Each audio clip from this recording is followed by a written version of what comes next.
स्वागत है बच्चों आपका मेरे इस यूट्यूब चैनल पर।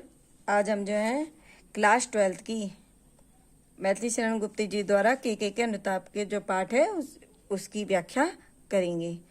तो इससे पहले वाली जो 8 लाइन है उसकी मैंने अपनी पहली वीडियो में उसकी व्याख्या कर रखी है, वहां से देख लेना। देखिए अब यहाँ से देखिए। हे भरत भद्र अब कहो अभीष्ट अपना, सब सजग हो गए भंग हुआ जो सपना। तो इन पंक्तियों में यह उस समय का वर्णन है कि जब भाई के प्रेम में डूबे हुए भरत जी श्री राम से मिलने के लिए पंचवटी पहुंच जाते हैं। तो रात्रि में ही सभा बैठती है। तो उस सभा के बैठने पर श्री राम जी भरत से उनकी इच्छा, उनकी मनोकामना के बारे में पूछते हैं। तो इन पंक्तियों में कवि ने जो है राम और भरत जी के मनोभावों को अपनी वाणी दी है। तो क्या कह रहे हैं? हे भरत भद्र अब कहो अभीष्ट अपना। तो कह रहे हैं, रामचंद्र जी कह रहे हैं अभीष्ट मतलब इच्छा, मनोकामना। तो श्री राम जी भरत जी से कहते हैं कि हे श्रेष्ठ स्वभाव वाले भरत भाई अपनी इच्छा बताओ। सब सजग हो गए। तो राम के ऐसे प्रश्नों को सुनकर वहां उपस्थित जो जितने भी लोग थे, जो जन समुदाय था, वो सब सजग हो गया। भंग हुआ जो सपना, ऐसा लगा मानो कि सभी जो है स्वप्न देखते देखते जाग उठे हों। हे आर्य रहा क्या भरत अभीष्ट अब भी, मिल गया अकंटक राज्य उसे जब तब भी। तो राम जी जो है वो तब राम के प्रश्न को सुनकर भरत जी जो है कहते हैं कि हे भाई, हे आर्य अब भी क्या मेरी कोई मनोकामना, मेरी कोई इच्छा शेष रह गई है।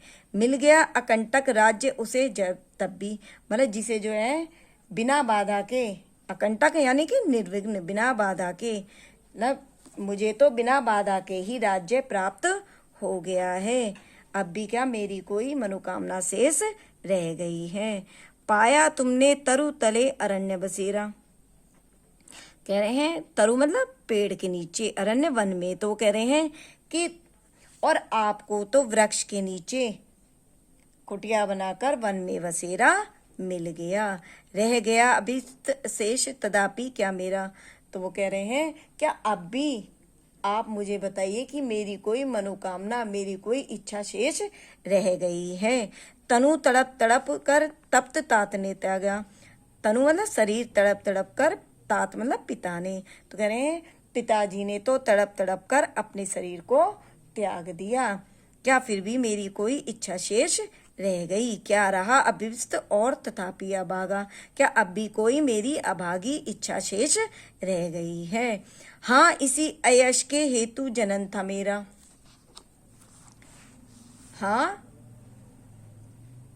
हाँ इसी अयश के हेतु जनन था मेरा। तो कह रहे हैं कि हाँ, भरत जी कहते हैं अयश मतलब अपयश, जनन यानी जन्म। तो वो कह रहे हैं हाँ, भरत जी कहते हैं कि मुझे दुख है कि मेरा जो जन्म है इसी अपयश को प्राप्त करने के लिए हुआ था। निज जननी ही, निज मतलब अपनी माता ही के हाथ हनन यानी हत्या हुई थी मेरी, यानी मेरी मानसिक हत्या तो मेरी माता ने ही कर दी। अब कौन अभीष्ट और आर्य वह किसको। तो वो कह रहे हैं हे आर्य अब भी कौन सी इच्छा है जो मेरी बाकी रह गई है। संसार नष्ट है भ्रष्ट हुआ घर जिसका। हे भाई, जिस व्यक्ति का घर और संसार सभी कुछ नष्ट हो गया हो, तब भी वो कह रहे हैं अब भी उसकी कोई से इच्छा जो है शेष रह गई है। मुझसे मैंने ही आज स्वयं मुँह फेरा। अब भरत जी कह रहे हैं, आगे कहते हैं कि हे भाई, मुझे तो अपने जीवन से ही ग्लानि हो रही है। मैंने तो आज स्वयं से ही अपना मुंह फेर लिया, मैंने अपने से ही अपना मुंह फेर लिया। हे आर्य बता दो तुम्ही अभीष्ट मेरा। कह रहे हैं हे भाई, अब भी क्या मेरी कोई मनोकामना या मेरी कोई इच्छा शेष बाकी रह गई है। प्रभु ने भाई को पकड़ हृदय पर खींचा। तो छोटे भाई यानी भरत जी के कहते हैं, उनके कवि कहते हैं कि भरत जी की ऐसी बातों को सुनकर श्री राम जी ने भरत जी को खींचकर अपने हृदय से लगा लिया। रोदन जल से सह विनोद उन्हें फिर सींचा, और अपने आंसू की बरसात उन पर करते हुए वो कहते हैं, उनसे कहते हैं, से प्यार से कहते हैं कि उसके आशय की था मिलेगी किसको, जनकर जननी ही जान न पाई जिसको। मतलब उसके आशय की, यानी जिसके उच्च भावों का अनुमान स्वयं, जिसके उच्च भावों का अनुमान स्वयं उसकी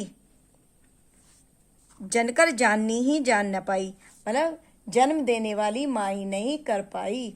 उसके हृदय की था, उसके हृदय के भाव को कोई दूसरा कैसे पा सकता है। तो भाषा इसकी साहित्यिक खड़ी बोली है, रस शांत है, अलंकार उपमा और अनुप्रास है, शब्द शक्ति लक्षणा। अब इसके प्रश्न देखिए। तो पहला प्रश्न है कि प्रस्तुत पद्यांश या प्रस्तुत पंक्तियों के पाठ का नाम और कवि का क्या नाम है।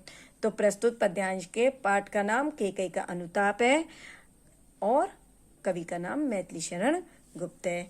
या फिर इसका संदर्भ लिखिए। संदर्भ आप ऐसे लिखेंगे, प्रस्तुत पद्यांश हमारी पाठ्य पुस्तक के काव्यखंड के केकई का अनुताप शीर्षक से लिया गया है और इसके रचयिता या कवि मैथिली शरण गुप्त जी हैं।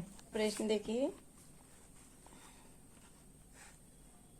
जब श्री राम ने भरत से उनकी मनोकामना के बारे में पूछा, यानी उनकी इच्छा के बारे में पूछा, तो उन्होंने क्या कहा। तो जब श्री राम ने भरत से उनकी इच्छा के बारे में पूछा तो उन्होंने कहा, क्या कहा कि हे राम, हे आर्य, मेरी कोई मनोकामना शेष नहीं रही है। मुझे तो बाधा रहित, बिना किसी बाधा के राज्य प्राप्त हो गया। हे भाई, मुझे राज्य मिल गया और आपको वृक्ष के नीचे कुटिया बनाकर अरण्य बसेरा मिल गया।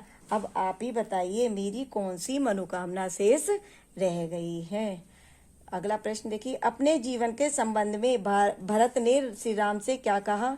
तो अपने जीवन के संबंध में भरत ने श्री राम से कहा कि हे भाई, मुझे तो अपने जीवन से अत्यधिक ग्लानि हो रही है। मतलब मुझे अपने जीवन पर बहुत ही अधिक पश्चाताप है।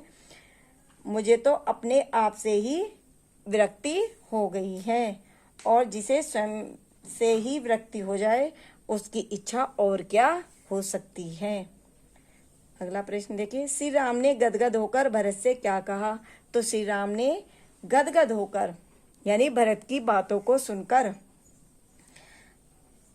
प्रेम से भरत से कहा कि जिसके उच्च भावों की गहराई का अनुमान स्वयं उसकी जन्म देने वाली माँ ही नहीं कर पाई, तो उसके हृदय की था किसी दूसरे को किस प्रकार मिल सकती है। तो अगर मेरी ये वीडियो पसंद आई हो तो इसे लाइक करिए, शेयर करिए और सब्सक्राइब करिए। धन्यवाद।